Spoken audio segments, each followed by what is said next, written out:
part of the first U.S. Olympic basketball team to feature NBA players. Nicknamed the Dream Team and led by Jordan and co-captains Larry Bird and Magic Johnson, the U.S. team dominated the international opposition by an average of 44 points en route to a gold medal. The Dream Team was as much a phenomenon on the court as it was off it. It was like Elvis and the Beatles put together, head coach Chuck Daly said. Featuring 11 future Hall of Fame players, the original Dream Team is widely recognized as the greatest team ever assembled in any sport.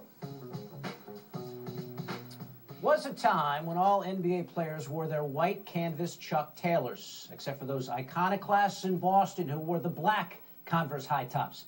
Then, slowly, things started to change. Walt Frazier put on his Pumas, and Adidas Superstars made some inroads, but basketball shoes didn't blow up until MJ, who turns 50 a week from today. They weren't sneakers anymore. They were fashion statements, declarations of who you were, and a massive industry. Americans alone will spend $2.5 billion on basketball shoes this year, most of that going to Nike. As Michael warned us a quarter century ago, it's all about the shoes. As we take you back in this inaugural SportsCenter featured piece.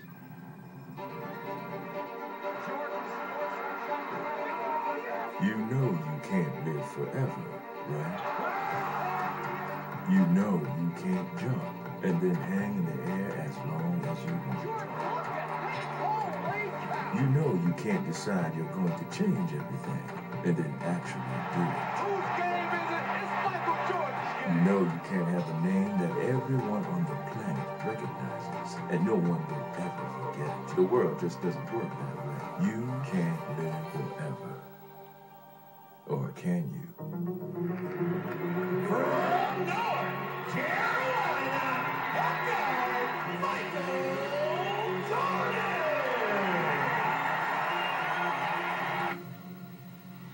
Here's the kaboom. But why Michael Jeffrey Jordan? Why, as he turns 50, is he still the one? Don't tell me it's because he's the greatest of all time. Get beyond basketball. Go bigger, higher. Go to a place no one had ever gone before Michael Jordan. A conception of oneself no athlete ever had. Not Oscar, Russell, Wilt, the Babe, Broadway Joe, not even Ali. Only Michael has left behind something like this. And as a kid, you look for a superhero, and then you look for a hero. You know, Mike was really like both for me. Michael Jordan's wings, when he jumped, he gave me a belief that I could do the same. Well, purchasing that little logo gives you a little bit of help to get better grades, to be a better person, to be a great athlete, then sign me up for it. Because really, for me, that's what Michael Jordan exudes. It is hard to believe that he's 50 years old. Because in my mind, I'm still a child when I think about watching him play. The crowd was kind of anticipating things, and I was all by myself, so it was time for creation. I used to think about Michael Jordan all the time. What would it be like to meet him? What would it be like to see him play in person? Like, who is MJ? Is it the shoes? Is it the shoes? No, Mom. Money, it's gotta be the shoes. Shoes. You sure it's not the shoes? I'm sure, Mom. Two truths for you, side by side. It wasn't the shoes, No, Mom. but it became the shoes. Because art really did start to imitate flight. The shoes became part of every shot. The shoes became part of the legend. Jumpman is something that's global. Everywhere you go, I don't care what country, not city, I don't care what country you're in, everybody knows the Jumpman symbol. Nike signed Jordan to a contract his rookie year. And in that first season, as he donned the original Air Jordans and rocked Larry Legend to sleep, the deal grossed over $130 million. It was soon determined he couldn't share the swoosh. And so, in 1986, the Jumpman arrived. The Jordan 3 was the first shoe with the Jumpman, which was really what I always felt was the beginning of the brand, the beginning of Michael as a more singular identity in the world of business and sports. The evolution was essential. Michael Jordan couldn't just keep wearing shoes that looked the same, not when they were destined to be part of so much history. Not when they were the last things to touch the ground before he took off from the line, or kicked out sideways in utter elation after the shot.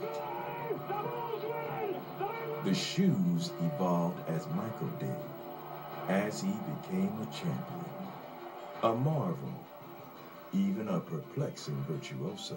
I'm very solid with my decision of not to play the game of basketball. And when Michael stopped playing, a lot of people said that it's over. You know, he's not on the court anymore, so it's over. Michael had retired right when I was working on the Jordan 10.